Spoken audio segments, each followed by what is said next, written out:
people have powerful feelings about the traffic in Los Angeles.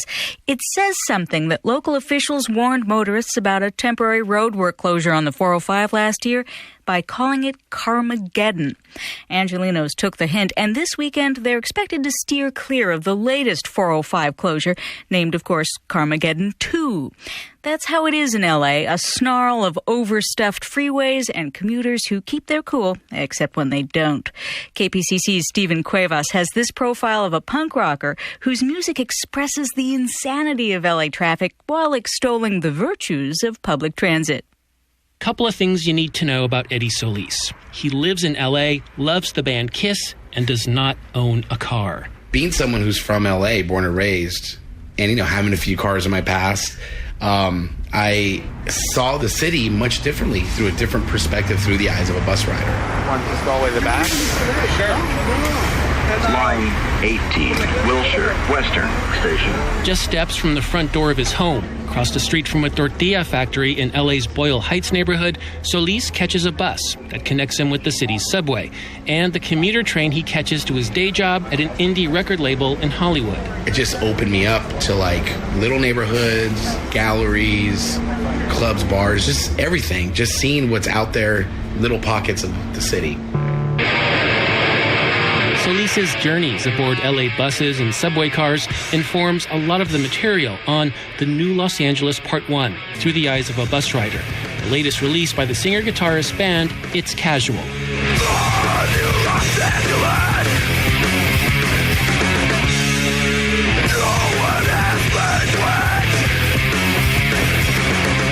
In Solis's vision of a new Los Angeles, people abandon their cars, climb aboard public transit, and rediscover their communities. One song extols the virtues of the LA County Metropolitan Transit Agency's Easy Pass and the urban underbelly it introduces to the rider. And that's a nod and homage to, the people who know what you could even go cheaper and really beat the system and really steer away from spending money on gas and oil profits and all that.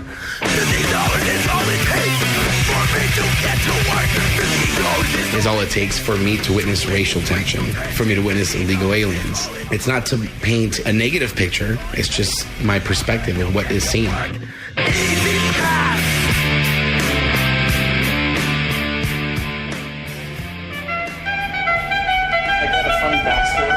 Off the bus and back on the street, we make our way past a jazz saxophonist playing for pocket change and down a long escalator to catch a train. So, where are we now? We're at the Red Line station, the Pershing Square station in downtown LA. And what's our destination? We're going to go downstairs another tier, and in about 5 minutes we're going to get on the Red Line going northbound. Okay, yeah. Let's go. The Metro Red Line snakes from North Hollywood to downtown Los Angeles.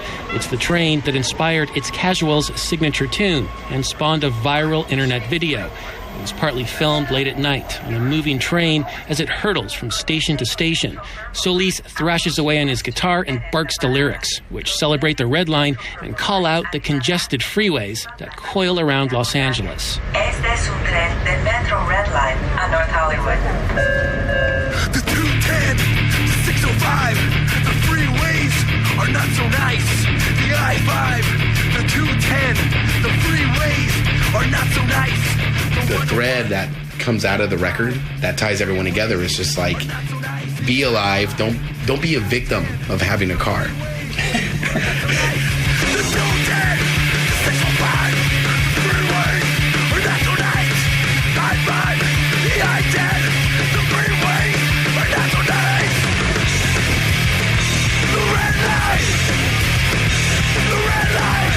An MTA spokesman said he couldn't comment on Eddie Solis's furious pro-Metro message, but the Red Line video was a hit at the offices of Move LA.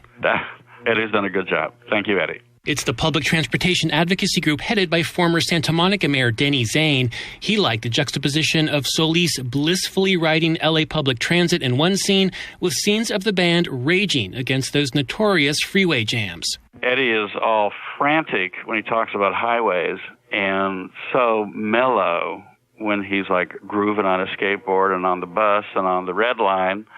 There's a metaphor for the transformation, from the, oh my God, I just got to get out of the traffic to, hey, this is cool. I can mellow out. Or you can blast the tune like Too Many People as you claw your way across Los Angeles by car, bus, or skateboard. Los Angeles, there's too many people. I want them to go away, even though it means they're afraid. Too Many People could also be a motto for It's Casual. Over the years, the band whittled itself down to a power duo of Solis and a rotating cast of drummers. So you may think the burly, bearded punk rocker just can't get along with freeways, with people, or his native L.A. Not true. I love it. I love everything about it. I've traveled throughout the U.S. many times, and I could never look forward enough to coming back. The weather, the different cultures, the landscape. I was just like, you know what? Now I know everyone moves to L.A. Solis will bring the love and the volume during a Red Line mini tour next month. It's Casual will play a different venue within walking distance of several Red Line metro stops from Union Station to West Hollywood. For the California Report, I'm Stephen Cuevas.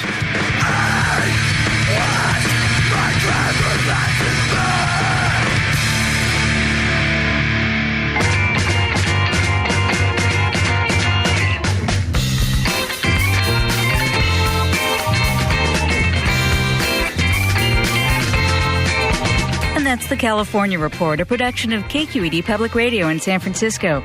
Our director this week is Nina Thorson. Sil Muller is our technical producer. We had additional engineering from Danny Bringer and Howard Gelman.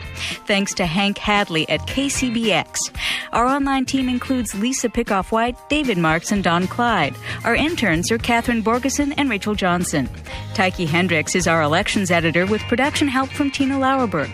We had editing support from Paul Rogers. Victoria Malione is our associate senior producer. Ingrid Becker is our senior producer. The news director is Bruce Kuhn. I'm Rachel Myro. Thanks for listening and have a great weekend.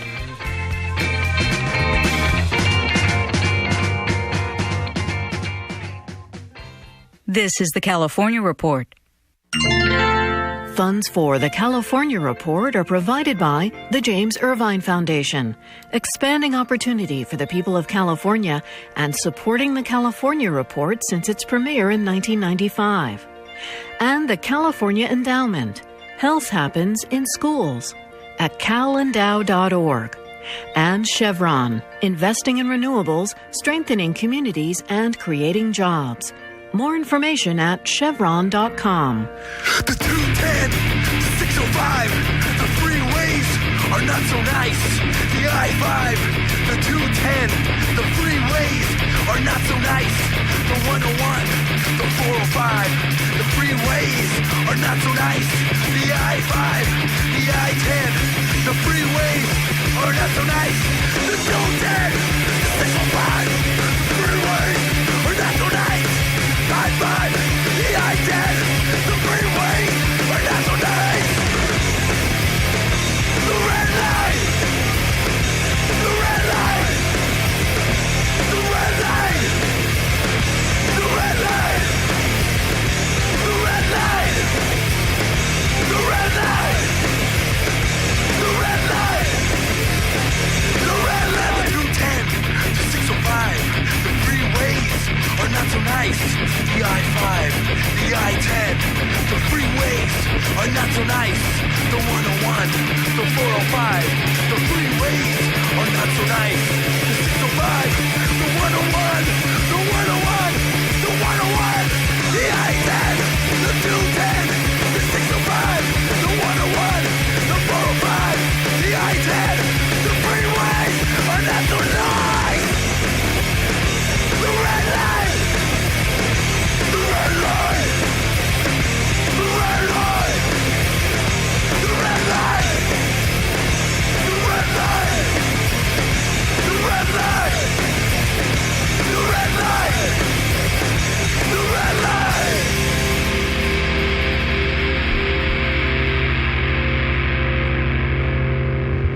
Welcome to Los Angeles NISA episode 109. I'm your host and producer, Edward Solis, and my in-studio guest for this special Alhambra edition is a gentleman known as Lance Mountain.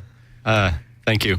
Hey, Lance, how you doing? I'm good. Thanks for inviting me. Awesome. I was stoked to meet you in San Francisco. That's very interesting. Short and sweet. Yeah. Did you stay the whole night at the Thrasher Skater of the Year party? I didn't stay very late, no. I just wanted to show up and say hi. That's cool. And, I really wanted to get you in the studio and talk about an area that we haven't spoken about, because this is the 109th episode and we haven't spoken about Alhambra yet. So we'll get to that. Yes. Yeah, and I'm sure you got a lot of Alhambra stories. A little bit. Favorite places to eat. Maybe there's some skate spots, some coffee. Very cool. All that stuff. Yeah. Okay, so, a lot of people that listen to this show don't know about skateboarding. And so I want to explain to them exactly your role in the industry. I mean, besides being experienced and established in that business, let's talk about the beginning, when you started. What year did you start skateboarding? I started when I was 10, and I lived in Alhambra at that time. Actually, I lived in Alhambra for a lot of my life. So I started when I was 10. That was 1974. It was a little bit after the urethane wheel just came out, so there was a huge boom, resurgence. Right. And we were inland, obviously. I guess it's called the San Gabriel Valley, really. Yeah. Real close, just on the other side of the freeway from East LA. So we were inland and very isolated from what was going on in Santa Monica, Venice, and all the places kind of where it was really being developed by the first generation guys.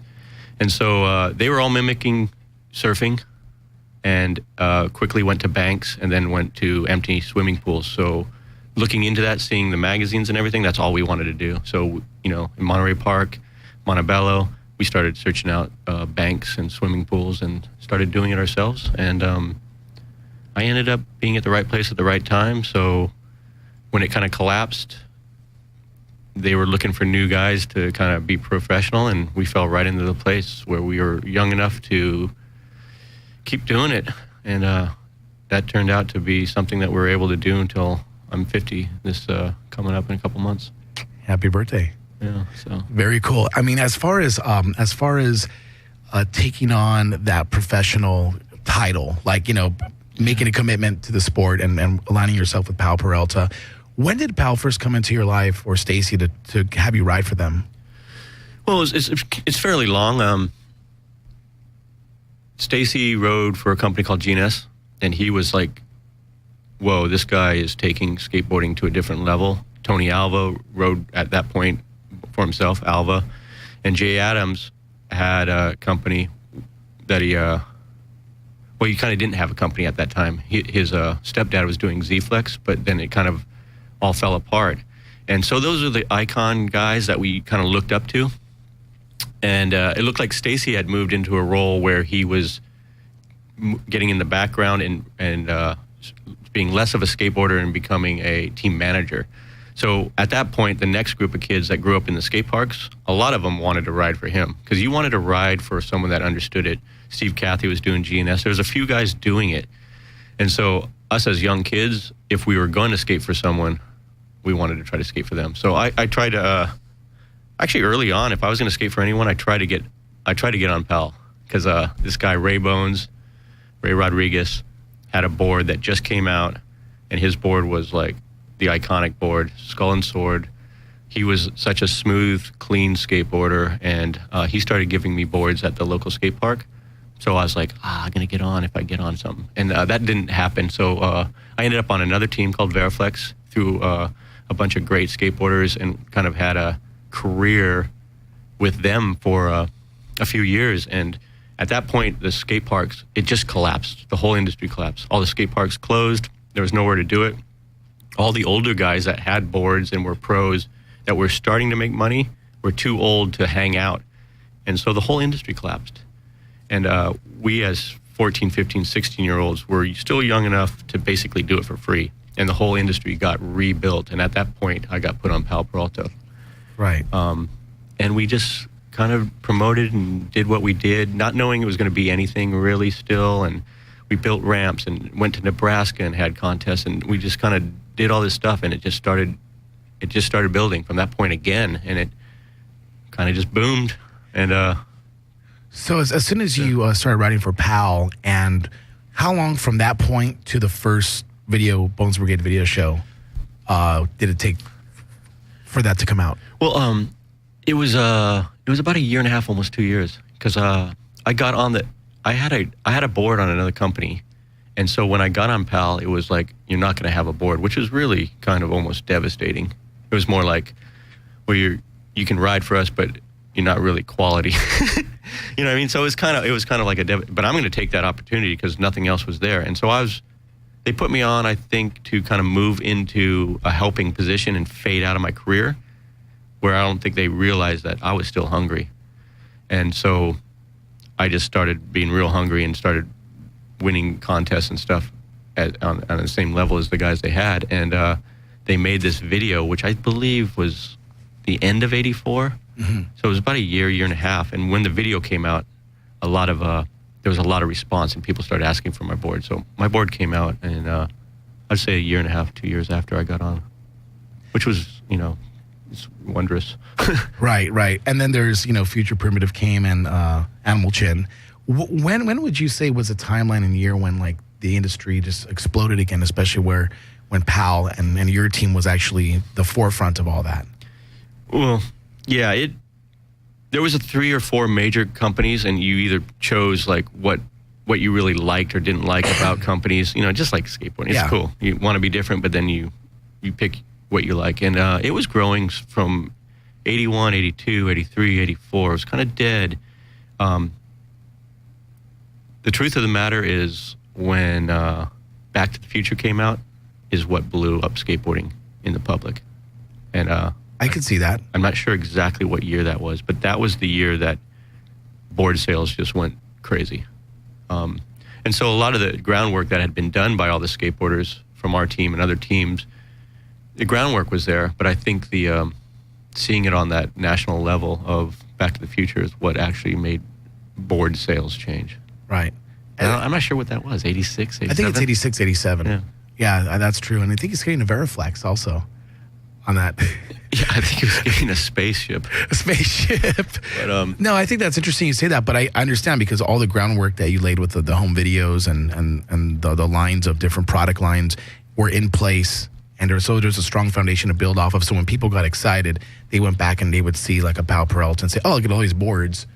And all this groundwork was laid, is what you're saying. Yeah, it's like any industry. Like when all the creative, rad things are being developed, no one knows about it or cares.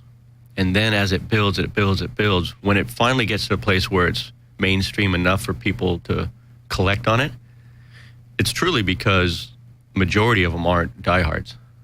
Sure.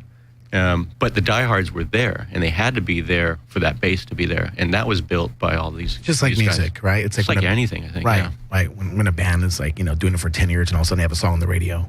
Yeah, and they always go like, that show when no one was there was the best, and everyone's like, I was there, and you're like, how were you there when there's 6 people there, and 4 million people are claiming they're there? So it is that, and you just you appreciate all those times. You look back, you talk about how hard they were, you look back how hard they were, or they were great. And then now's great because you get to enjoy it. So it's how you perceive the moment, I guess, Absolutely. Now, as far as you personally, skateboarding and expressing yourself, it's an individualist sport, and it's not a team sport. You have to get out and motivate yourself. How do you stay motivated to get up and say, I'm going to go skate that pull, and I'm going to pull these tricks off? Yeah, it's that's a hard call to know what really is. When I sat in my room at 13 looking at photos of these guys, wishing and dreaming I was in that pool or that spot, it creates this deep, it could be something. And there's something in humans. If you get what you want, you get bored, and if you don't, you're always frustrated. And there's just that fine-tuned twist of what you're really doing. And if you keep yourself like, do you know what, I've never really quite done what I wanted to do, you're motivated. It's true. And if you're really, really talented and go, I basically can do anything I want, I think you go do something else. It's the biology of a human, right? I think it is. And then that all the skateboarders and all humans are made up in such different makeups, their personalities or their desires or what drives them. Does winning drive you? Does creating drive you? Does being accepted or not accepted? All these things drive you, And I think every kid out there somehow they're looking for belonging. They really are. And then even if it's in a belonging of a group that supposedly no one gets us, it's still belonging. It's belonging. Yeah. And that group gets bigger and bigger until they're the biggest group. And you're like, what do you mean? No one gets us. This is other group that's smaller than you, not get, Right. It's just, it's humans trying to look for purpose. Articulate the feeling when you first held your first pro model in your hands. It was such a weird time in skateboarding. If you can picture that, there was basically 10 or 15 pros from a point when we were looking at it going, is there one day we can be part of this group of 70 pros that are just amazing? And those guys were in contest. We were looking up to them, and 2 weeks later, we were basically passing them, and they were gone. So that was like more devastating to me, that these iconic, some of the best skateboarders I believe that I've ever seen skate, because they're making up stuff no one's ever done, were gone. And so you're part of this thing that you strive to be part of without them. And you just 10 guys all by yourself making about $50 a month. I mean, how exciting is it? It doesn't really matter. Well, it really didn't matter. Everyone was so passionate about skateboarding. Yeah. Truly, right? I mean, that's why the $50 didn't matter. Yeah, I mean, but it didn't matter. I'm just trying to get at that it wasn't what I don't think it was quite what you thought it might be. Right. It was, at that point, it was like, I'm doing this so I can keep skateboarding. When I grew up, I kind of grew up with a group of guys that kind of thought I was a clown, or knew I was a clown. They're 5 years older than me, and they just skateboarded for skateboarding. And I was always like looking at whatever I thought turned me on. Like, that photo looks cool. I love that Shogo Kubo wears a kamikaze headband. I'm going to make one. Or, Tom Inouye was a local, Chris Stropel and Tom Inouye were local pros from the San Gabriel Valley, the best. They made up some of the greatest tricks. I wanted to do that. I want to look like them. Or, and they were like, you're holding your arm like him. Why are you holding your arm like him? What a poser. And I'm like, to me, it was all about being part of it. So when they had to move on and get jobs and quit, I was like, I still want to emulate and be a poser rather than quit. So I wanted to have that connection to it.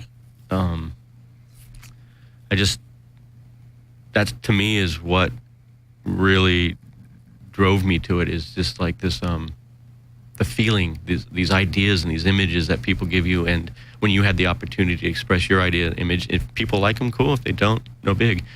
But I realized at that point, to skateboard, you basically had to play a game. Otherwise, you had to get a real good job where you could skateboard on the weekends or whatever. And things were changing so quick. If you got hurt or went and got a job, you just couldn't keep up at that time. I mean, that was the reality of it. A lot of the pros they got broken arm or broke a leg or something. At that time when they're top pros, 6 months later, there was a whole nother group of pros that were better. And they were like so far behind because it was changing so fast. Wow.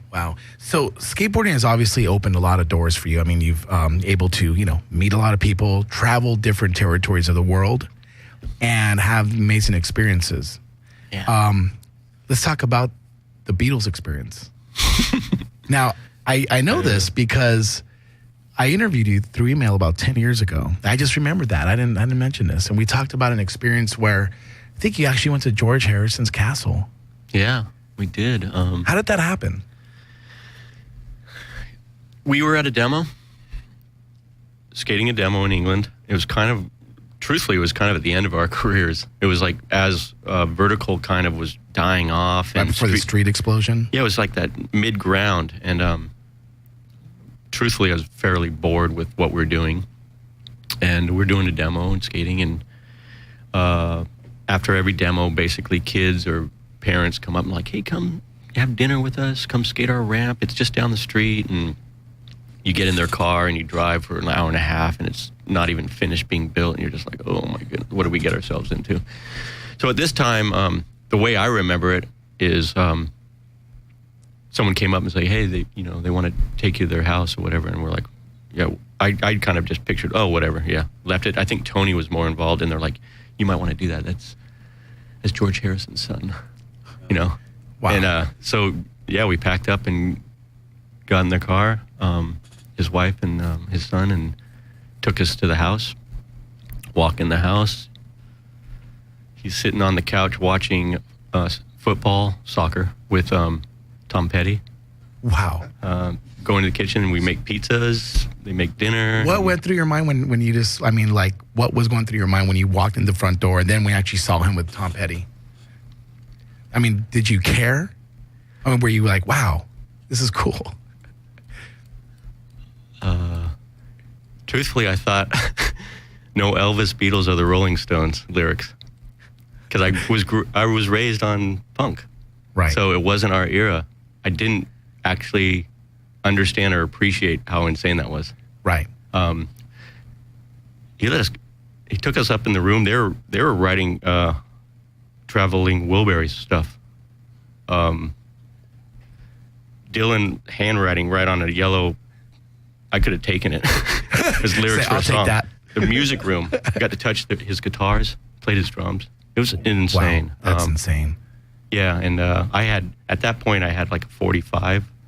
I had broken my ankle, and one day we recorded a 45 while I was out, and I had this 45, and George said to me, like, hey, I heard you son said he had a 45, let's put it in the jukebox. And I was like, no way. No way. It's not going to be, it's like, we don't know what we're doing. And I remember him saying something to the effect of like, it's better that way if you're not trained, you just do what you do, and that's how music comes out. He said that, huh? Yeah. Wow. It's so faint in my mind, really, what happened. What year was that? I want to say it was 89. Wow. That's pretty amazing. Yeah, Danny is still, we see him and stuff. He's playing his music, and yeah, it's still. I think McGill's kept a little bit more contact with him, and he had an art space a few years ago in LA, and did some stuff with him. But yeah, he's been pretty vocal about how skateboarding is a big part of his life. I think he's. Oh yeah, he was saying how it meant something to him. It's just it's interesting that way. Yeah, it's now that I think about it, it's just like, I mean, it's insane. That's insane. Yeah. Pretty heavy.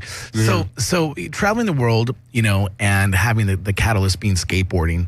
What is the one thing that you think ties everyone together? Like all the skateboarders. I mean, like, what's the one thing that you think is it simply the freedom of going to do it anywhere? It's a lot broader than it ever was. So now it's tied in groups. It used to be tied in, if you saw anyone that had a hole in their shoe, you knew they skateboarded. Right, the ollie hole, right? Yeah, you're like friends, Yeah. Whoa, there's someone else. Yeah. There's someone else to connect to. Now there's so many people, there's cliques in it. Sure. So even though they might not be tied together, I guess when it's so broad, the thing that ties you together is this thing that I am a skateboarder. Right. But that has there's so many clicks in it. It's like, I'm not really sure if everyone does click anymore. Yeah. You know what I mean? Yeah. If someone is skating a longboard, some skateboarders will go like, that's not a skateboarder. Sure. Where it is a skateboarder, really. He's pushing down the street. He's doing it how he wants to do it, when he wants to do it. And that's skateboarding. So on your own terms. Yeah, I think I might understand that because if you know that, but if you grow up with a certain, if you skate handrails, then you're a skateboarder, but if you skate anything else besides that, you're not. Or, older guys, if you skate pools, the guys that flip their boards are not skateboarders. I don't know what, it gets too weird. It's weird now. Yeah. Before it was just, it was just different. Yeah, I can see that. It was really different. Like, the whole culture is different now. Like, watching new kids that, they wear a Led Zeppelin shirt one day and a Biggie Small shirt one day and a Ramones shirt one day, you're like, this is weird. Like, we were so, narrow-minded. It was like, you like this, and everything was, no. Now everything's gelled together. Like, everything is maybe better, or maybe it's just different. Yeah, it's just broader is what you're saying. That's the truth. I mean, everything is accepted before when there was more of like, a certain look a skateboarder carried, either was the hip hop or the metal or the punk kind of attitude. Yeah, I mean, and probably during your era is when it started splitting into groups. I mean, yeah, the street skating more. Yeah, for our group, it was just like clothes. You were at the only place to do it for a while was at the old skate park. Exactly. There's punk tunes playing. It was the new music. The guys before us, like Zeppelin and Ted Nugent, and we were just like, that's hippie dirtbag music. It was like weird kind of punk. Weird punk soundtrack and SoCal punk, a new look, and then it kind of went into the Los Angeles and kind of metal-y punk, and then it just started going all crazy. So that's interesting. Yeah. So let's talk about your half pipe. Yeah. Okay, I've seen it in videos, and always fantasize about going and knocking on your door. That's it. Yeah. Hi, can I skate your ramp? Not here. Yeah. So did you actually build that? It was first built in my friend's yard, Enrique Esparza, a kid who started me skateboarding, 5 houses down the block from me. It was built there in 77. Probably 6 or 7 guys got together and built it. And I want to say in 79, we took it apart and moved it into my parents' yard.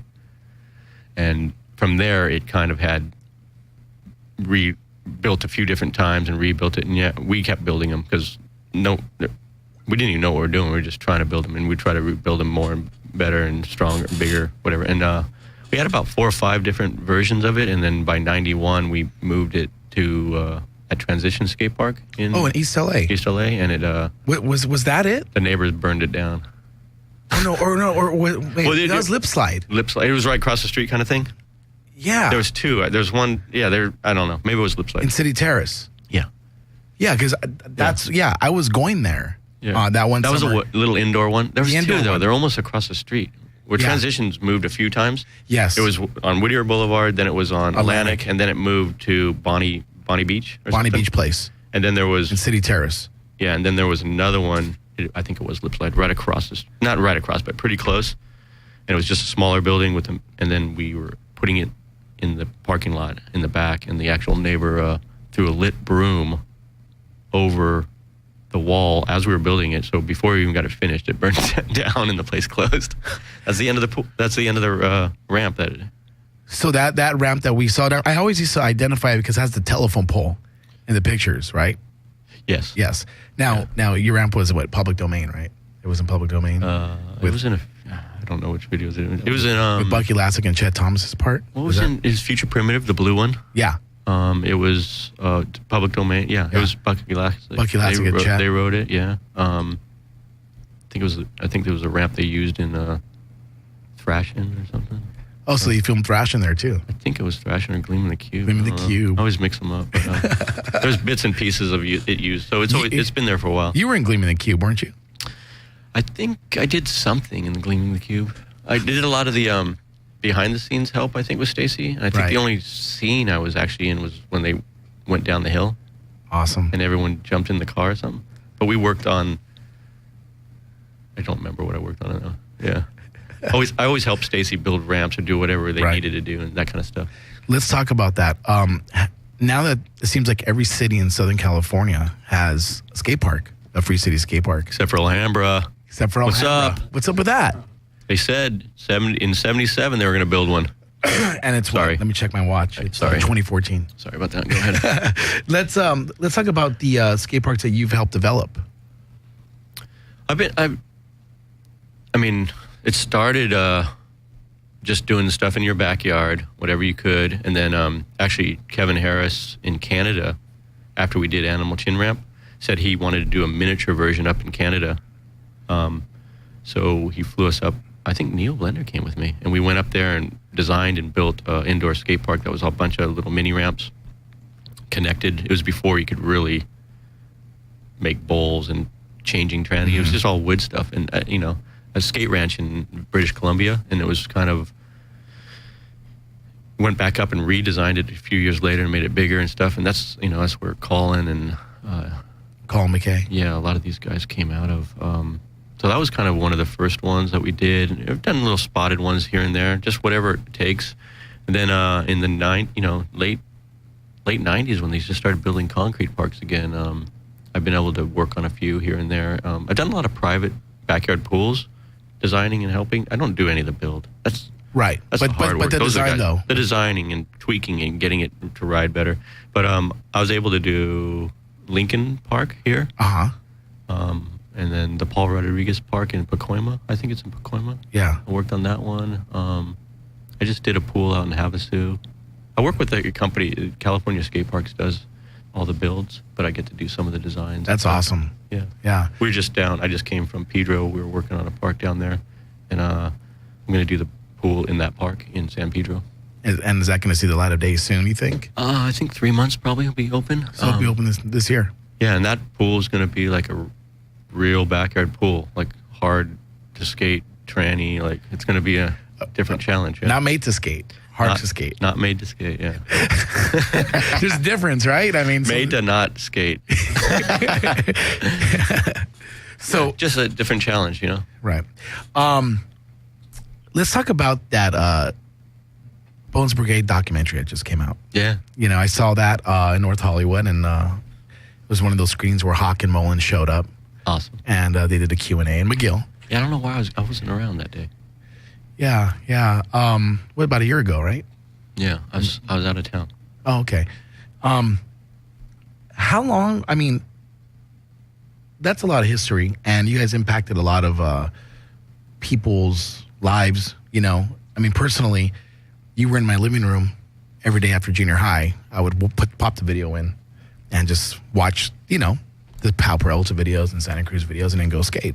It's like late 80s, early 90s. When you were making that doc with Stacy, was it easy to like go back into that time and just collect all those memories? I mean, that's a lot of memories. I mean, when you set out to make a documentary, Stacy understands that if he just has this open-ended conversation, it could last for 3 weeks. So he comes in pretty straight shooting, going, I want to get some of this information as the best he can, you know, in an hour or 2 hour session. So, yeah, it just opens up, you know, we're friends and talking about, a lot of it felt like talking about old times. A lot of it was, you know, everyone views things differently, and everyone's, so is this what you remember, or is that how you remember, or, you know, this is, you know, so a lot of that, it comes out pretty easy. I mean, we talk about it a lot, so. It came out second nature, basically. Yeah, I think putting a documentary together must be incredibly hard, because it's not just a bunch of information from 30 different people. He's trying to tell a story. Right. So trying to just collect interviews where people tell their view about everything and every little thing is not really a documentary. It's just a wide open talk fest.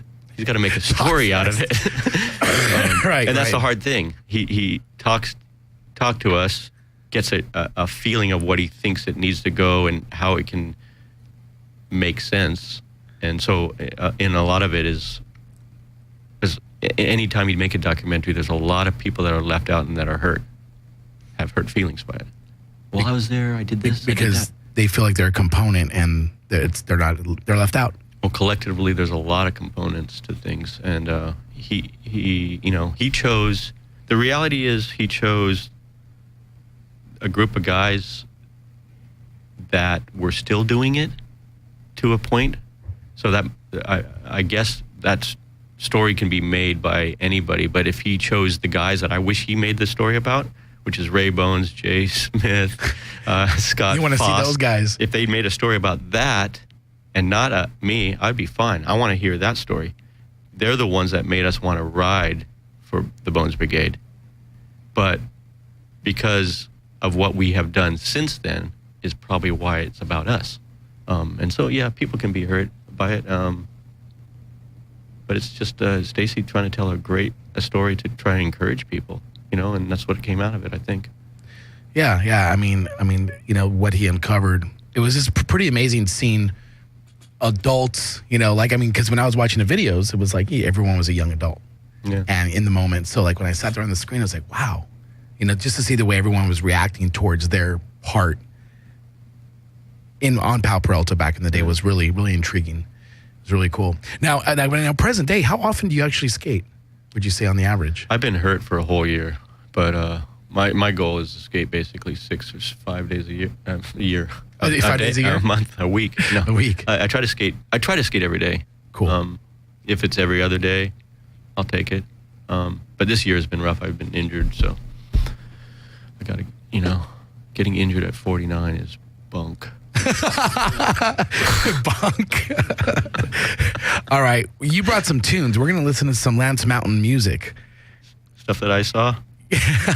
But before we do that, we're going to say hello to our sponsors, Amoeba Music Hollywood, Soul Skating Los Angeles, Two Felon Skate Shop in Whittier, Baker Skateboards Death Wish, La Mascota Bakery, Jaritos, and Courage You Bastards, a band from LA.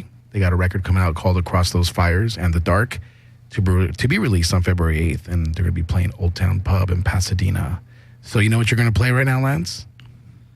I think I'm going to play Quit This Town by Eddie and the Hot Rods. All right. Should I just press the button? Press the button.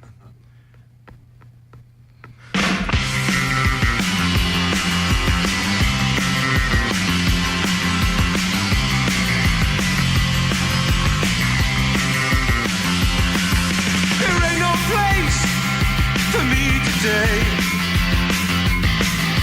sure no reason for me to stay. I'm tired of wasting precious time. I'm waking up to leave in time. I'm gonna quit this town. Stop hanging around. Gonna quit this town. Got my feet on the ground. I'm tired of being put down. I'm gonna quit this town today.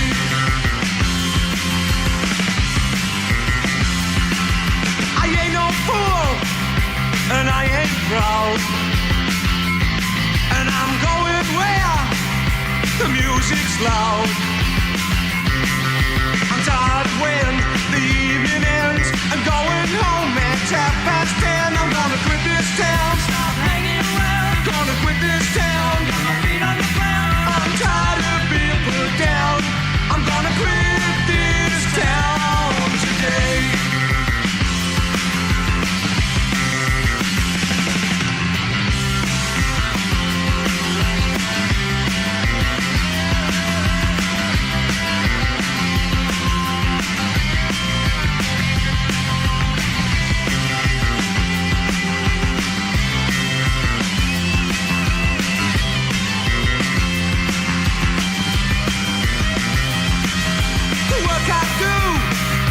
Makes me sick, and how I live, I just can't pick. The place I live sure seems like jail. I got no one to post my bail. I'm gonna quit this town. Stop hanging around. Gonna quit this town. Got my feet on the ground. I'm tired of being put down. I'm gonna quit this town today.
TVOD, TVOD,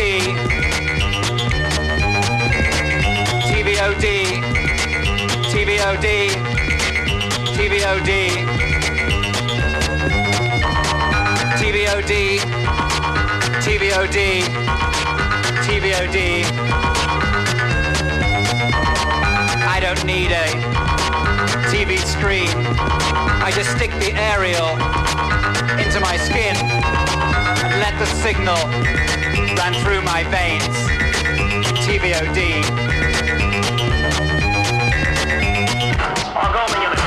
You took it? That the American people... My position.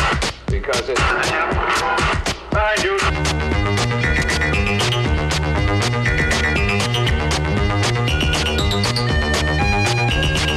TVOD, TVOD, TVOD, TVOD, TVOD, TVOD, TVOD, TVOD, TVOD. I don't need no TV screen. I just stick the aerial into my skin and let the signal run through my veins. TVOD. Nice, the ball. What's the American national? What are you supposed to know?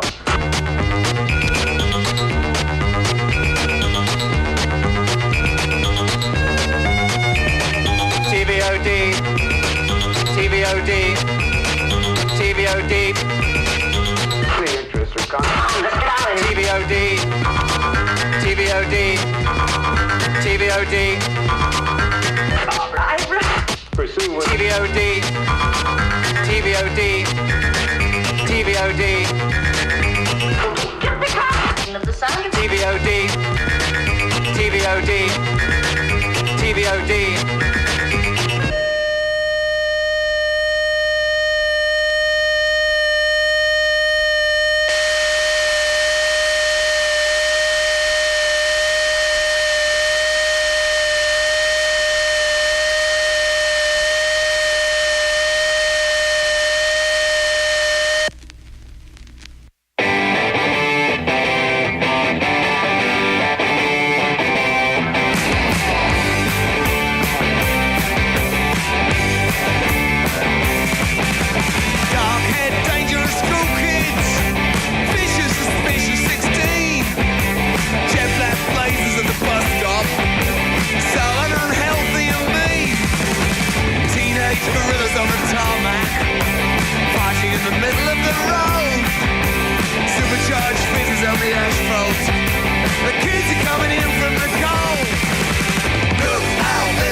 in Mayfair, rioting in Notting Hill Gate, fascists marching on the high street, carving up the welfare state. Operator, get me the hotline. Baby, can you hear me at all? Telephone kiosk out of order. Breaking, riding on the wall. Look out, listen, can you hear it? Panic in the county hall. Look out, listen, can you hear it? White Hole, up against the wall. Look out, listen, can you hear it? Panic in the county hall. Look out, listen, can you hear it? White Hole, up against the wall. Against the wall. Against the wall.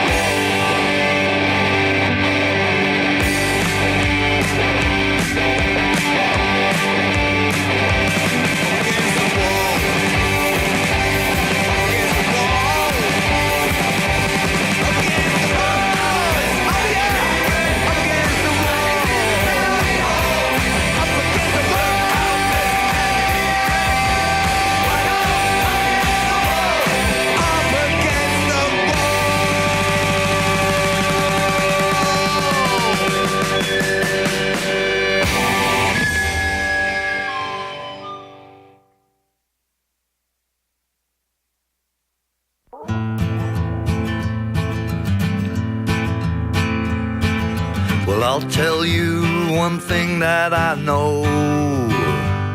You don't face your demons down. You gotta grapple them, Jack, and pin them to the ground. The devil may care, maybe God he won't. But better make sure you check on the do's and the don'ts. Crawl up the mountain to reach where the eagles fly. Sure you can glimpse from the mountain top where the soul of the muse might rise. And if you put it all together, you won't have to look around. You know you cast a long shadow on the ground.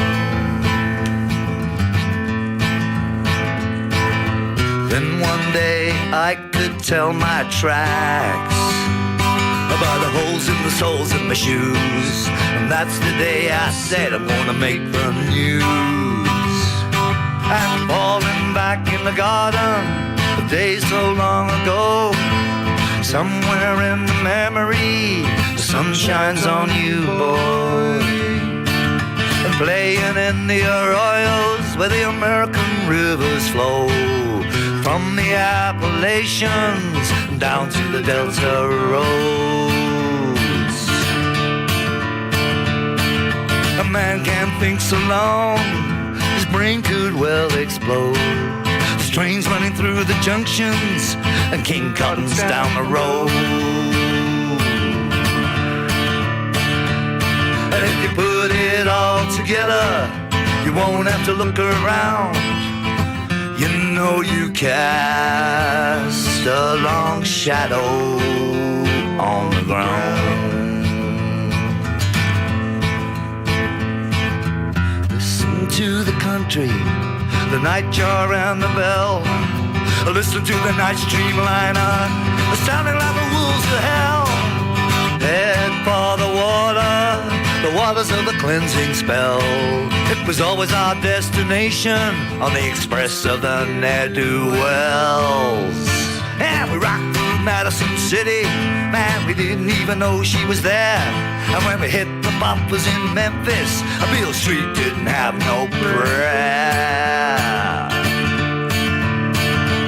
And I hear punks talk of anarchy, I hear hobos on the railroads, I hear mutterings on the chain gangs. It was those men who built the roads.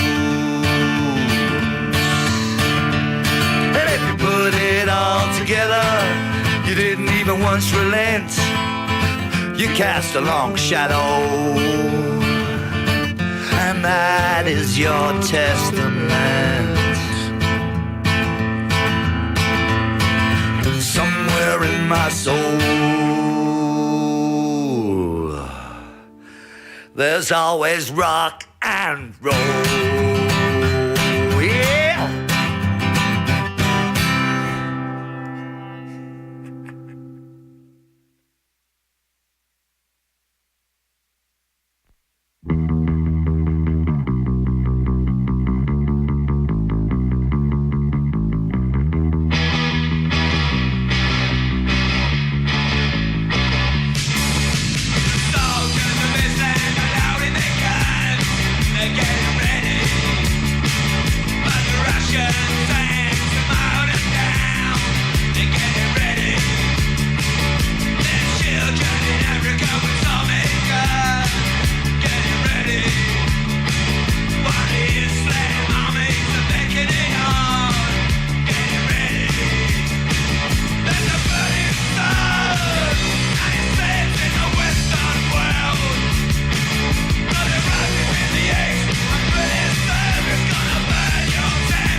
10 People seconds. Watching people with money.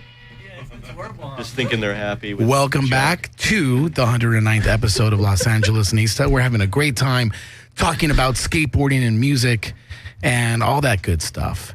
Speaking of which, I want to enlighten everyone with Lance's other talents besides being a professional world-class living legend. Lance, you make coffee tables and do art. Yeah, I've always done art. Yeah. Let's talk about you. Just, I keep a close eye and on Instagram and all your social networking stuff. It seems like you've actually done some installations. Yeah, we have. I wish I really knew the name of it. We have Steve Olson put one on, setting it up together right now in Louisiana, Shreveport. It's going to be on the 1st or the 30th, the 1st. You went out there? Oh, we're going to go. Sorry. Yeah. It's out. And it's a skateboarding connected with culture, art show stuff. So it's very like, cool. Yeah, Steve's kind of headed it up, and there's going to be skaters art. There's a pool there they're going to drain for us to skate. Steve designed some indoor structure for people to skate, and it's just I think it's just it's just an extension of skateboarding. When you get hurt, when you get bored, you've always doodled. When you're sitting in class and you want to go skate, what do? You doodle skateboarding or a logo, or you just, it's just all part of it, and it kind of built to this. That's really cool. Now, as far as the art that you've created, how would you, if you had to stick a label on it? I hate saying this, especially to a guy like you that's just so well-rounded. How do you, if you had to file your art somewhere, what category? It would be under plagiarism. Like everyone else's. I'll admit it. That's awesome. That's awesome. I've done like these coffee tables are like sculptures. They're like more like model making. And they're just replicas of pools that we rode and stuff. Nice night session. Yeah. And I don't know. I've done a little bit of everything. I've done a lot of art that's kind of based off of drawings my son did when he was 4, and it kind of has like a little stickman style. And then I've done a lot of stuff off of this Doughboy character that it was just not a character. It's just it was an early pal graphic that became stuff. So it's all over the place. It's really all over the place. It's just me trying to figure out how to use tools and things when I'm bored, and so I just try different stuff. But it's it all turns out to look like something that's been seen. Very cool. I hear. And your the other extension of art that you're involved in is music. Yeah. You're a drummer. Kind of, partly. Yeah. A little bit. How long have you been playing drums? I was my dad had a bagpipe band. He was a drum major of a bagpipe band, and I was in it when I was 7. And I think I was 10, right around the time I started skating, 11. They were like, well, you're not cute little 7-year-old anymore, and you can't play the drums, so you're out of the band. Oh. And so I've been getting kicked out of bands ever since. I had a band in high school with a friend, Louis Moreno, and then we started hanging out at Skate City Skate Park in Whittier, and we had a band there for years, our friend Hago, and he's gone on to play with Neil Blender on Worked World, and we still play to this day, just for fun. When my son was 16, he picked up the bass, and I started playing with him. So, it's just what it is angst and, energy that has to be out. And when you can't skate, you got to do something. So you do art and music. It's all expression, the power of expression. That's what you do, yeah. Now, do you think that skateboarding, doing it at the level you do it, you've been able to apply those motivational tools and the power to will yourself to accomplish a trick, all that energy that goes into the power of visualization and actually manifesting it, do you use that in everyday life? I think without knowing it, yeah.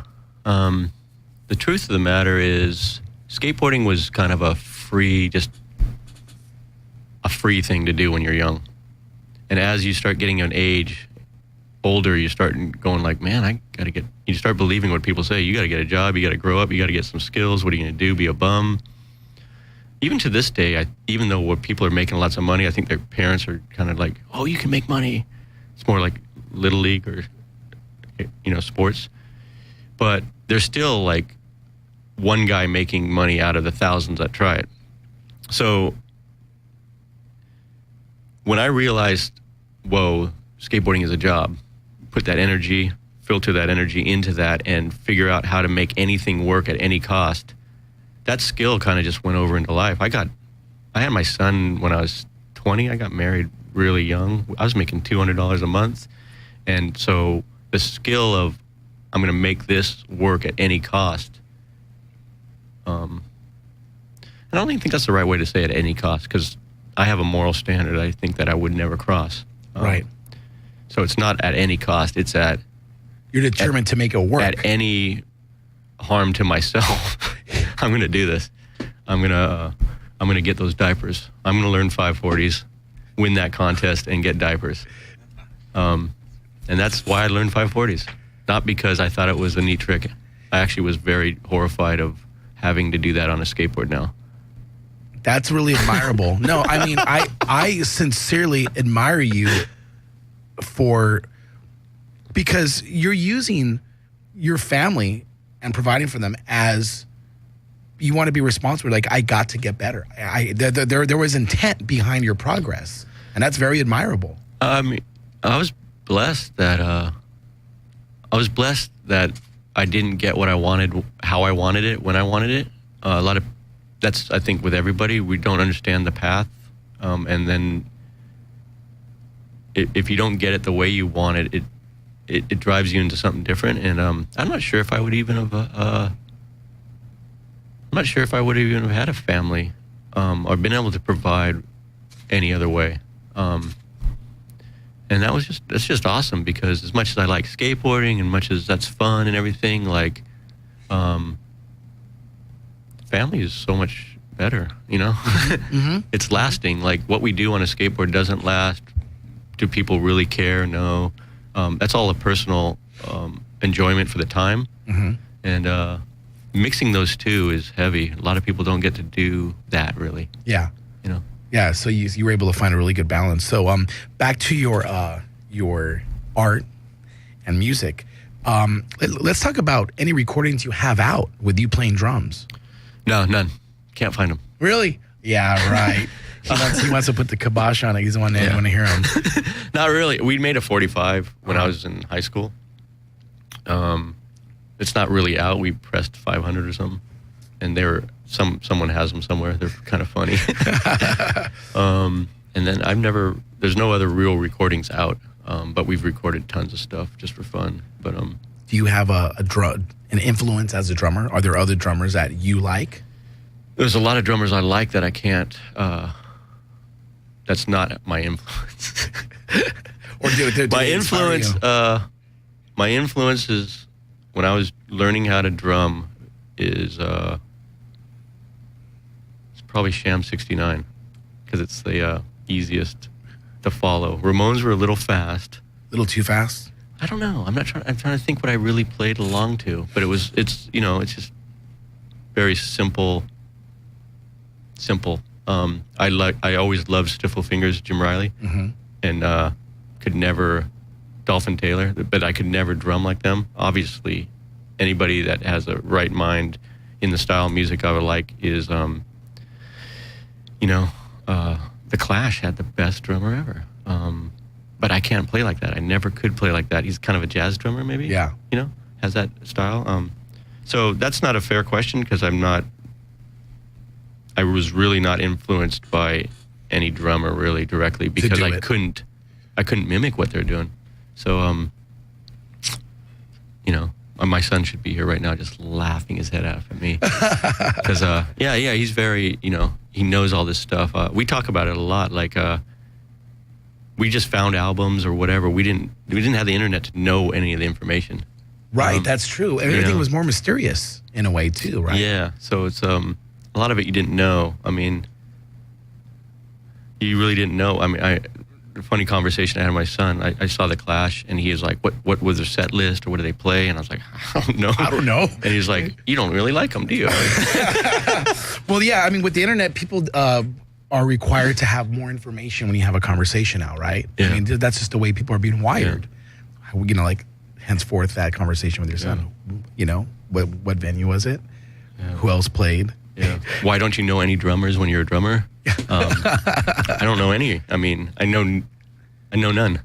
Right. I don't really know anything about I think that's the beauty music. of it, though. You do it because you want to do it. You know, you're not trying to mimic anybody. Everyone asks me what Beatles I like, you know, and I would say Keith Moon. That's a good one. What works in progress do you have right now with, you know, your art? Well, that show that's going to be in Shreveport. Shreveport, is that how you say it? Yeah, Shreveport, Louisiana. How many pieces are you going to have on? I'm going to have one of the coffee tables, and then one painting, and then probably take a bunch of prints. Oh, that's cool. And my son's doing it too. He's going to have a show up in San Jose on March 1st or something like that. We were going to do it together, but it's going to be cool. He's going to do it by himself. It's going to be a lot better that way, I think. That's cool. And so a lot of that stuff comes up. It's really connection. I mean, most of the stuff I do it's more, in my opinion, more of a fan base to skateboarders rather than, hey, I want to break out into the art world. It's more just, it's somehow connected to skateboarding. And you keep it like that. Yeah, as much as I think skateboard art or art on skateboards is kind of lame. You know, like art show, let's do a benefit art show and draw on a skateboard and connect that, because that's just kind of what's going on. It's still very connected to skateboarding. The only reason somebody would be interested, I believe, in anything I do is because I was a skateboarder. Do they want my collect an old board or something I did personally? And that's really what it is for me. It's always been that. It's just something I've done, and then people started asking for it. Gotcha. So I mean, now that leads me to the next question. When you released that family board on PAL, wasn't that your actual drawing? It's my son's. Yeah, it's your son's drawing. Yeah. Skateboarding was changing, and, you know, at that point, everything had to go simple or strange because it was, the graphics and everything were so known, you know, and I think people just got tired, unfortunately. And so at that point, where do you go? And my son was 4 and he had drawings, and I was just like, you know what? I'm just putting his drawings on it. That's really cool. And yeah, I've kind of ended up mimicking that style when I ran out of his drawings ever since. You know? Yeah. So you ended up like kind of using that as a catalyst for your other graphics. Yeah, the way I took his drawing and then kind of made a graphic out of it. The way I pieced it together and layered it and stuff, but it still was from his sketch. And I've done a bunch of art from that, and I had all the drawings he did as a kid, and I started running out of them. So I started doing things that kind of mimic that look as well. Right. But it's me drawing them. But they still have that feel, even though they're more mature. Got it. Mm-hmm. Now, as far as present day, you write for Flip. Yeah. Yeah, and that's been a while, right? You've been doing that for a while. I want to say it's 7 years now. Yeah. I don't really remember. Right. And how did that come together for you? You know, skateboarding collapsed. We were making money. We were married. Collapsed. We had to figure out what to do. Either we move on, get jobs, or try to... For me, I was like, I don't really want to run a business, but I want to stay integrated and connected to skateboarders. So I want to be involved, the best skateboarders I can. I try to want to have some sort of influence on them, and I want to keep skating if I can, because that's really what I want to do, skate, not work. And so I ended up doing a company called The Firm for about 14 and a half, almost 15 years, and had all these great relationships with guys and stuff. But, you know, in my heart, I would love to have gotten paid just to wake up and go skateboarding. And that opportunity kind of arrived with Flip. They've offered me, like, they came and said, like, why are you running a business? Why aren't you being a skateboarder? Why aren't you out there doing what you do best? And I was like, that's all I ever wanted to do, but there was a period of time when no one wanted me out there. And so we kind of took a little while to integrate it and figure it out, because I didn't just want to drop the ball on everyone, even though I just one day just dropped, said, that's it, done. Firm's done. So that's how it finished. Yeah, I just said one day, I knew it coming for a couple of years, and we were talking about it with the team and trying to figure out what to do. And but I wasn't out there, and I just decided, that's it, done. No more firm, and I'm running for Flip. And at that point, Rodrigo, TX, and Bob Burnquist were going to ride for Flip as well. And Ray Barbie, who was originally on firm, and my closest, he's always my rider, been always the rider. He ended up, he went to Element. He had a home, and some of the other guys found homes, and it was really hard to drop the ball on those guys, in a way. But it's like it ran its course, and I could still be doing it today. I just don't have that desire. It's a different market. It's a different place, and being offered by Flip to be a skateboarder again has just been the best. That's really cool.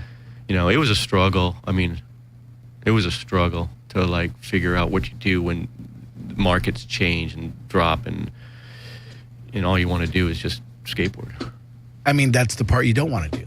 You want to skateboard. Yeah, and I know a lot of kids right now, if you want to call them kids, but a lot of guys in professional skateboarding that have had careers for the last 10, 15 years are in that same boat. Like, is it passing me by? What do I do? Why is it changing? Why?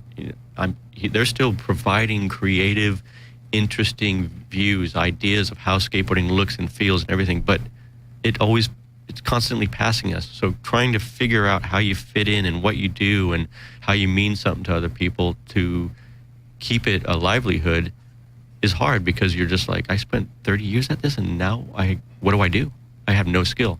That's always in the back of a professional skateboarder's mind, I think. At least the creative ones.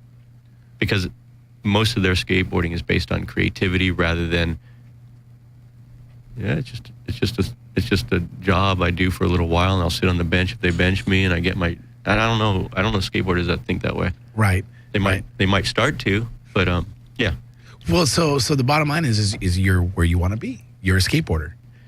I put in that situation. Am with an injured knee, with a mind going, are they pushing me out now? Do I have to start again? But I just good for you. Yeah, with skateboard. I just want to be. I always wanted to be connected to just the guys that, in my opinion, were influencing it and moving it and pushing it and telling kids, hey, this is a way to look at it or feel about it, and whatever that is. How often do you have a model out on Flip? Was there one every year? Well, boards were changing so quickly. They started changing every month back in the 90s, and then they finally started slowing down to being every 3 months or something. But when I got on Flip, I was like, I want to have the same graphic for as long as I can. So I've had a couple graphics that have been available for years. Cool. And then there's other ones that kind of change. So I kind of usually have 3 or 4 boards out on Flip at once, kind of thing. Different sizes. Very cool.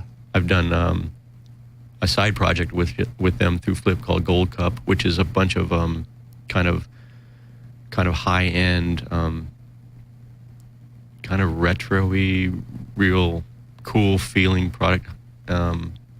Which they're skateboarders, obviously. But they're more, like a lot of people call anything that's not a board designed to flip and go down a handrail as cruiser.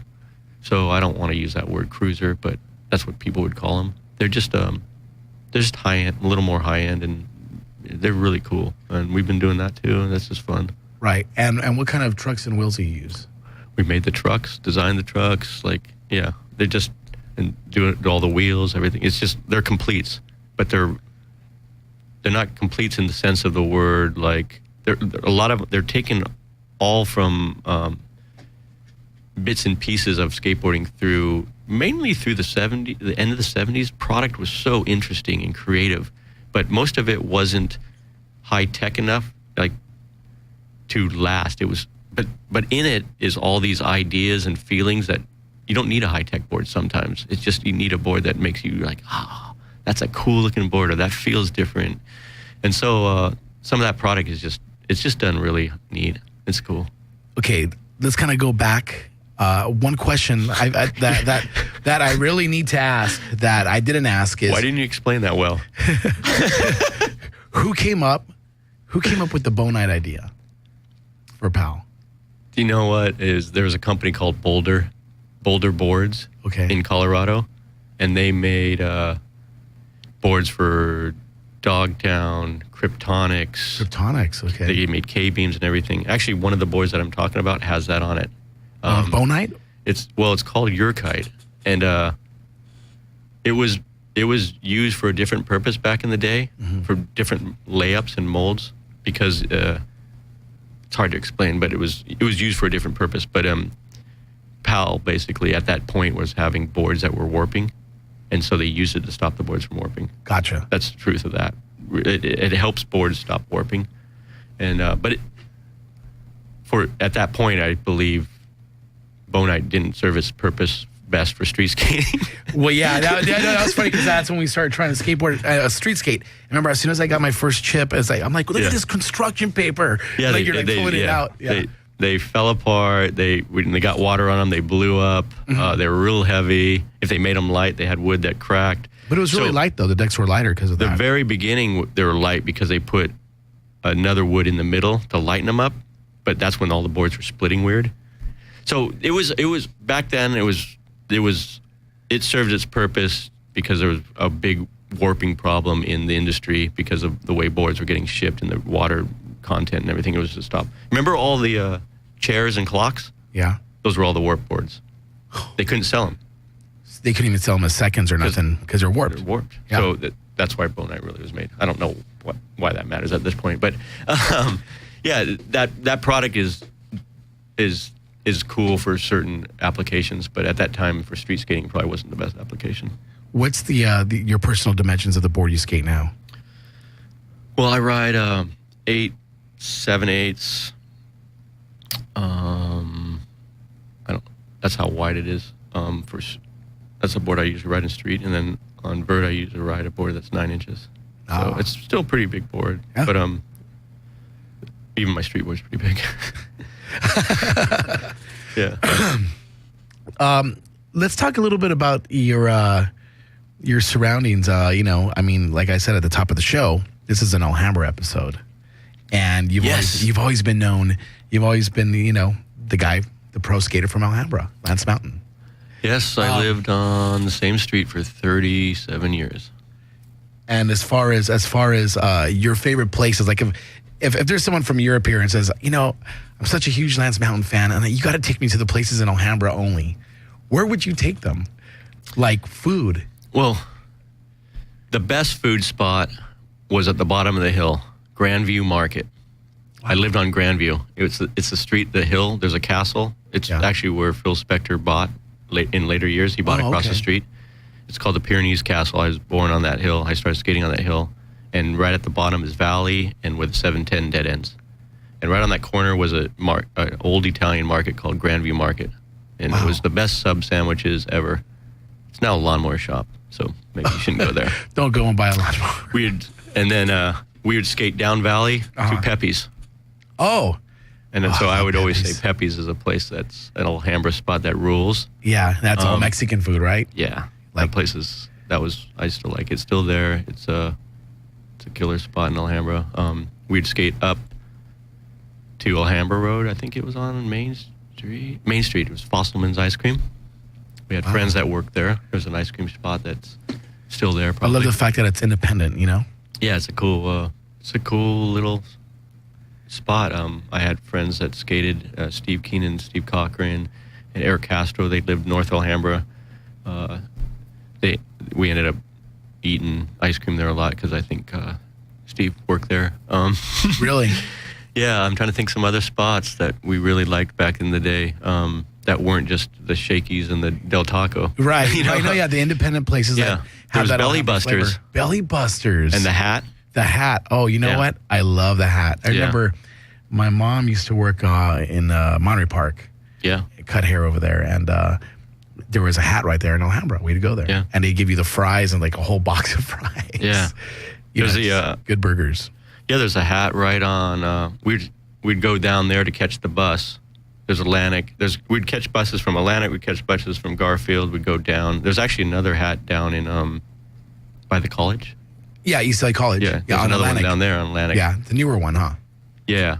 We'd go up and down those to catch buses to the skate parks. Trying trying to think of some other spots. You go the other way, we'd go into the East LA area to go street skating and stuff. You'd always hit the King Tacos. The good King, yeah, exactly. Another place that I like is really good is Senior Fish in South you like Pasadena. that place? Yeah. I think it's great. It's a little bit later from not my youth, but back then. Well, you know what? Let me ask you about this. You have a lot of music history, as far as you being a fan of punk rock. What were some of your favorite venues? Oh, when we were real young, couldn't go anywhere except for Perkins Palace. In Pasadena? Yeah. Wow. Because it was right there. That's a pretty big place, though, right? Oh, it was cool. I mean, about 1,000 people or so? Yeah, I think that's probably one of the first places I saw a band in a venue. Like a real venue setting? Well, early on, they'd see them at skate parks. Marina Del Rey, like... Who'd you see play there? A bunch of bands that I don't even know. I know the Circle Jerks played there. Like, a lot of the times, we'd just be skating and bands would be playing. And we're like, we don't even know who these bands are or That's what. That's amazing. But I think, I want to say Suburban Lawns might have been the first show I saw. And saw Adam the Ants, The Jam at Perkins Palace. That was Pasadena, right? That's Pasadena. It was on Raymond. Then, like later, when it kind of collapsed, like it was more like LA style bands and stuff. Right. Like you'd end up going to the T-Bird roller rink and see like, I don't know, just every band on Ill Repute and Angry Simone. Like I don't know, just tons of bands that you don't even know. You're just going there because let's go there, I remember Godzilla's, that's when I started saying, I don't want to go to shows anymore. I was taking my friends from high school. I started being the ride, and I just was like, I didn't really want to be the guy that took them into this scenario, because a lot of my friends started going down the wrong roads. Right. So that's when I remember thinking like, I don't really want to go to the shows anymore. You outgrew it, maybe. I started going again. I just felt real convicted of I'd be taking my friends and they're on heroin, Right. It's like, was I part of that or whatever? But I think my wife and I's first date was the Dickies at the Whiskey. Oh, really? Yeah. Yeah. Now, personally, did you ever going to these venues as a music fan, would you ever, step back and say, I like this venue. I look forward to going to this venue because it sounds great all the time. I mean... No, I don't know. I don't even know the drummers I like. I'd go to the Vex sometimes because it was in our area. Right. But that was scary. That's what I heard. Perkins Palace wasn't. Right. Even though I had a bottle thrown at I was outside and I had a bottle hit right above my head. Like I could have got it right in the face. You? No, I was sitting up against the wall. Sorry. I was sitting up the wall and a bottle was thrown and hit like about a foot above my head and shattered down. So even in beautiful Pasadena was violent. Good old Los Angeles, right? It got, there was a changing point when it was, kind of, from the skate park, we'd go to the Cuckoo's Nest because of the... Huntington Beach? Yeah, because of Big O skate park. Right. A lot of it came from the skate parks. I know we went to the early Galaxy. It's moved, I know, but there's a Galaxy down kind of when we were Anaheim, Whittier area from the skate park. And a lot of it I was being taken to, so I didn't go, here's this venue I want to go to or that venue I want to go to. Obviously, the Palladium was a killer place to go to.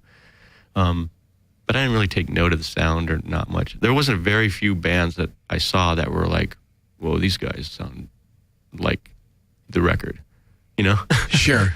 As far as... Go ahead. Sorry. And I liked a lot of more of the English bands that weren't really playing anymore. And they didn't play a lot or whatever. So we started going after skating just to any band. So I went and saw a lot of bands I didn't really care about. But it was just like the energy and jumping around and, that kind of thing. More than the, I want to go see that band. Yeah. It was more about for the evening. It wasn't the band wasn't the catalyst. It was the whole thing. Yeah, it was just get out there. It was just a part of extension of you're done skating. The lights went off the skate park, and you still wanted to jump around. That's cool. That's really a lot of it was, or just. It was a cool time because it was the skate parks were these kind of like closed-in things that no no grown-ups entered. And once you went in the door, it was just like the kids. It was your world. It was your world. Like, 15, 16, 17, maybe a 20-year-old there.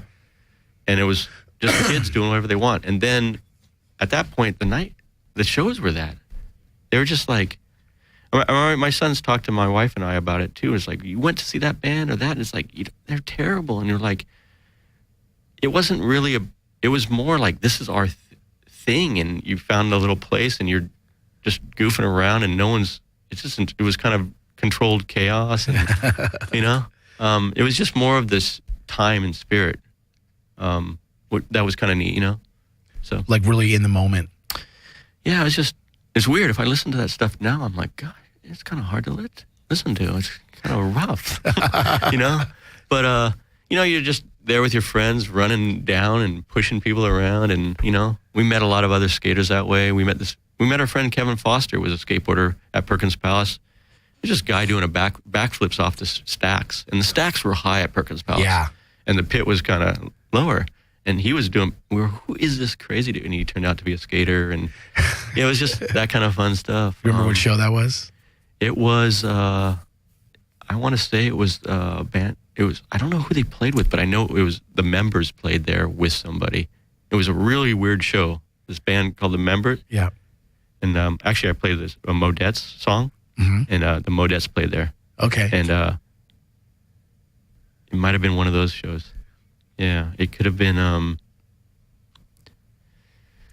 trying to think who else might have been playing there. I'm trying to think, I don't know. I think it was I don't know who played with the Members, because I just remember the Members, the name and everything, more like we went to see somebody and this band was so almost out of place. I don't know. Right. Yeah. Question for you. I've always wondered this. Skating's so athletic. You have to be athletic to do what you do, especially on vert ramps and pools. Tell me about your personal taste in sports, professional sports. Do you follow any sports, or do you care about basketball or baseball? Or do you have a liking for it? Football is what I like the best. You do? Yeah. Did you ever play it? I played flag football at, I went to a private school. I played flag football for about 10 minutes. They had one every, that school had won all the time for years. The year I was in it, we lost every game. And then the year after, they won every game. So it was just one of those, we were terrible.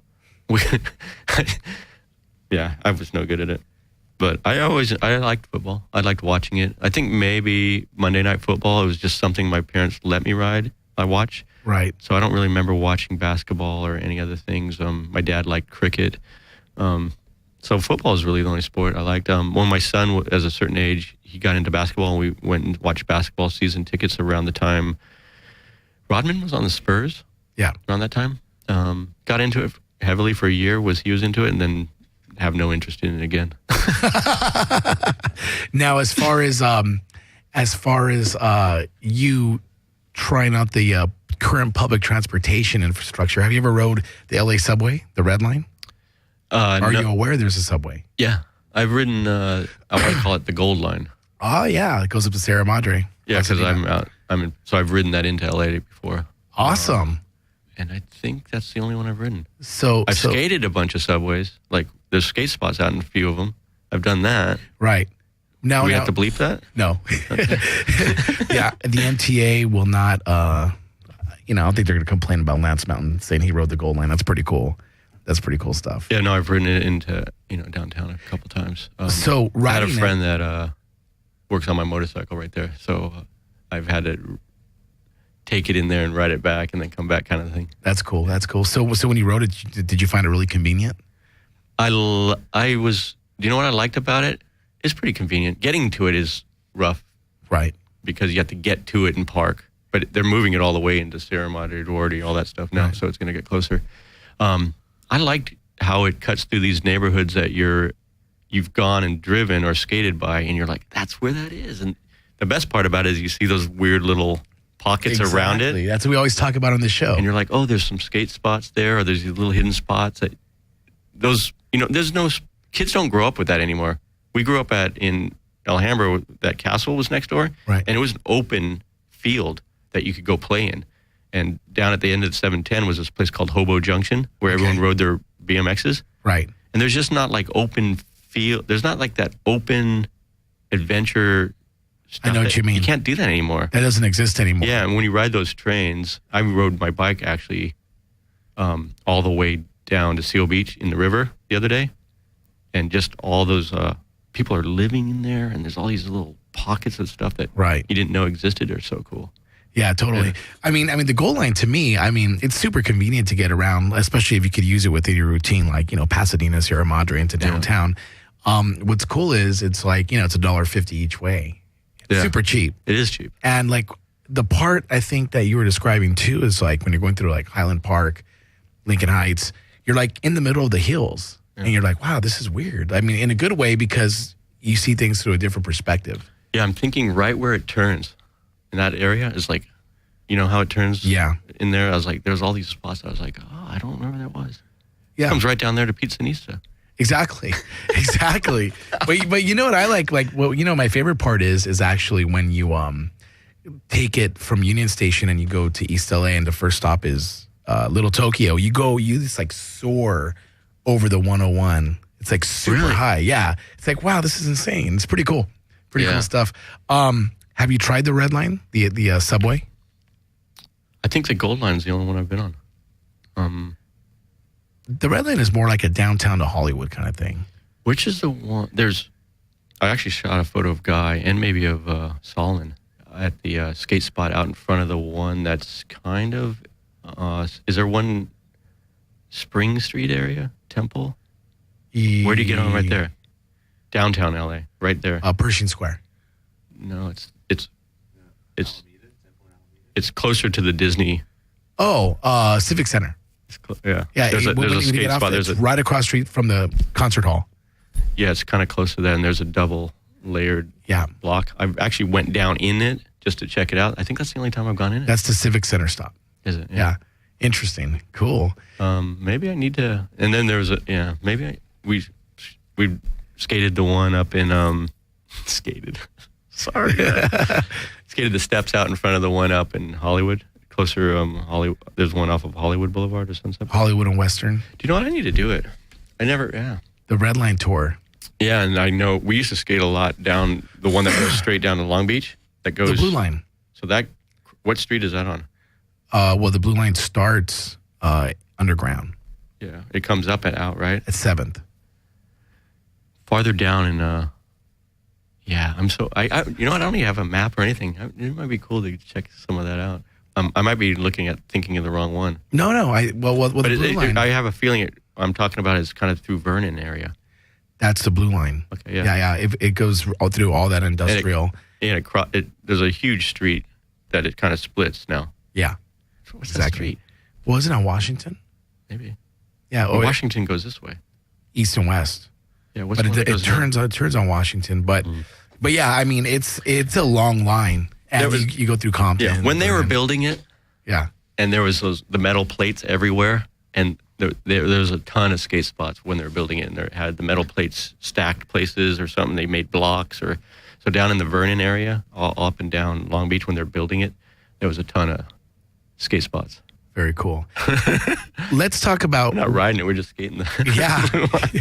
One thing is that you know what you were saying, like you've taken some photos of Solomon and Guy. You do a lot of video recording and photos, right? Or you did? I did a lot during the Firm era, like that time when for our own videos from 90 to like 98 or 7 or something. There really wasn't a lot of photographers. There wasn't a lot of money to be around, and so I'd go skating, and I've always shot photos. I started shooting photos fairly early, and then I started working at Transworld. Had my own article at Transworld magazine right when it started, so I always had a camera. And around that era, I spent a lot of time kind of shooting a lot of the girl skaters and hanging out with them. And when it came back around and kind of better photographers came and better equipment, there was a boom of great photographers like in the mid-'90s. I just kind of stopped shooting a lot of photos. I just kind of did it out of necessity. Got it. And how about like photography in general? I mean, do you have a passion for that at all? Have you ever tried to take the camera around with you? And The only class I ever got in my life, a D. Got a D. Never got a D in any other class in high school. From grade school to high school. Got a lot of C's, but never got a D. Was in photography. Photography. Mm-hmm. And I was working for Transworld when I was actually getting paid for photography when I got a D. That's funny. It's because I would turn in photos of Neil Blender or whatever, and they asked for an apple, and I don't have an interest in it, shooting a photo of an apple. So I guess I don't have really. I'm the same with music, everything. I don't have a real interest in anything but skateboarding. That's unfortunately. You know, Mario Rubalcaba is a real good drummer. Yeah, I know Mario actually. Yeah. So there's a drummer I know. Yeah. Neil Peart, is he a drummer? He's a drummer. Yeah. So I him think too. He's also known as the Professor. And the Police, the drummer from the Police. Copeland. Yeah. See how good I am. Now, as far as I think the last time I saw you skate was after that Zoomies Couch Tour thing. It was the X Games. Mm. It was like the pool. It was like the Legends thing. Yeah. Yeah. Now, I'm trying to. Was that like 4 years ago? Yeah, they decided that wasn't interesting for anyone, so they stopped it. It was sold out every year. They decided it wasn't interesting for anyone, so they stopped it. Yeah, that was the best part of the whole. No one wants to see old people rolling around, I guess. It was sold out every year. But I mean, something like that, like when something's televised on that level, does it change anything for you? I didn't seize the opportunity. Obviously, I totally forgot. I remember, I don't know which contest it was. There was only a couple of them, but I remember going into that thing, and it was kind of a bowl pool thing, and there was a hip. Yeah. And I remember thinking... Right here in downtown, right? Yeah, I remember thinking, all I want to do is be the only old guy to kickflip my board. And so I wasted all my runs doing a kickflip instead of, like, trying to win the thing. So I've done what I've always done. I've just played it wrong. Could have been televised. I probably could have got the big sponsorship. I don't know. No, I just wanted to. Yeah, no, it doesn't. I don't know if it changes anything for us or not. I'm not really sure. That's the way I think of things. I was like, I want to be the only guy that's in our group kickflipping, and so I kind of wasted a lot of my time doing that. That's awesome. Knowing that was going through your head. Now that I look back I think we had 5 runs, and I fell on 3 runs. And then I was so like, I fell on 3 runs. And then there was like a teeny little half pipe in the middle. And I just skated only that to be silly for 1 run to clear my head. And then tried to do the kickflip again and finally made it. And you just can't win when you make one trick. Right. I love the backstory, man. Because now that I look back and say like, I was in the stands. It was sold out. I'm like watching you run. And I was like, wow, that's what was going through his head. That's rad. Yeah, if that's the same one, there was a couple. You did a couple of 2 them, or 3 contests, so I'm not sure. Yeah, there was 3, I think. One, I broke my arm, so I didn't get to enter. And then there was 2, and I ended up where I always end up, 3rd, 4th, 2nd. Not first.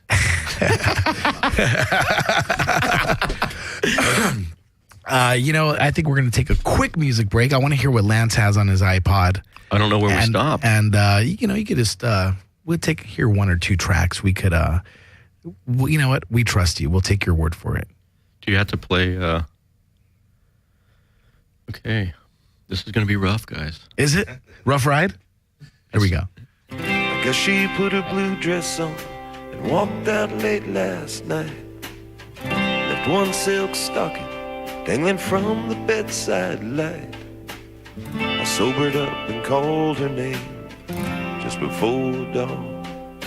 I saw her boot prints in the sand and knew that she had gone down the Rio Grande.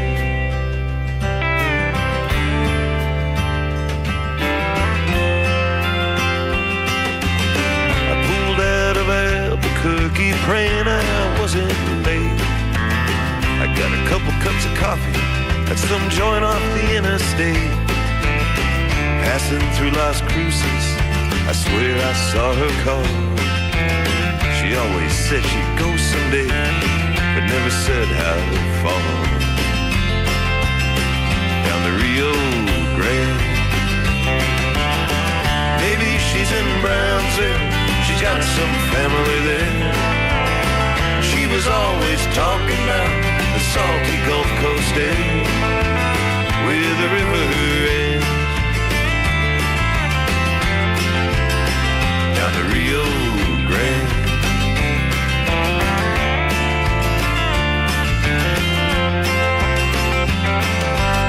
I saw an old gray heron flying south against the wind. Storm clouds over Juarez, rolling east to the Big Bend.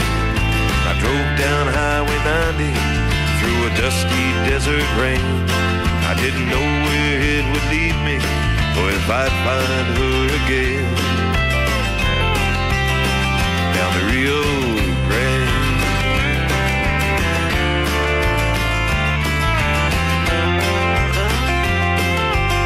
I lit my last cigarette as the sky began to clear. Black mountains up ahead, a red sundown in my mirror. Lost on the border between the future and the past. One fading slowly and the other coming fast. Down the Rio Grande. Maybe she's in Brownsville, she's got some family there. She was always talking about the salty Gulf Coast air, where the river ends down the Rio Grande.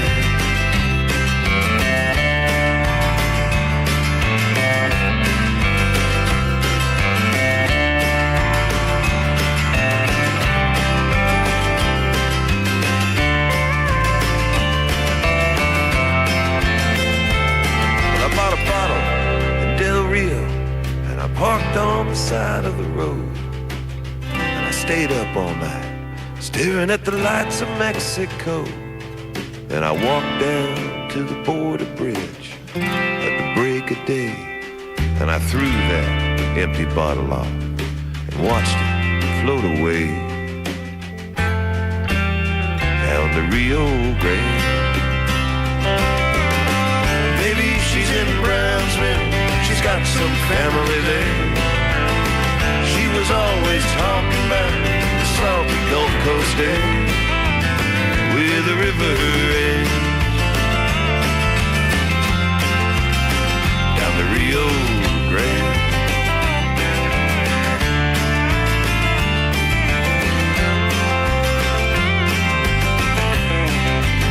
Where the river ends.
Welcome back to the 109th episode of Los Angeles Nista. My in-studio guest, Lance Mountain. Lance, how are you?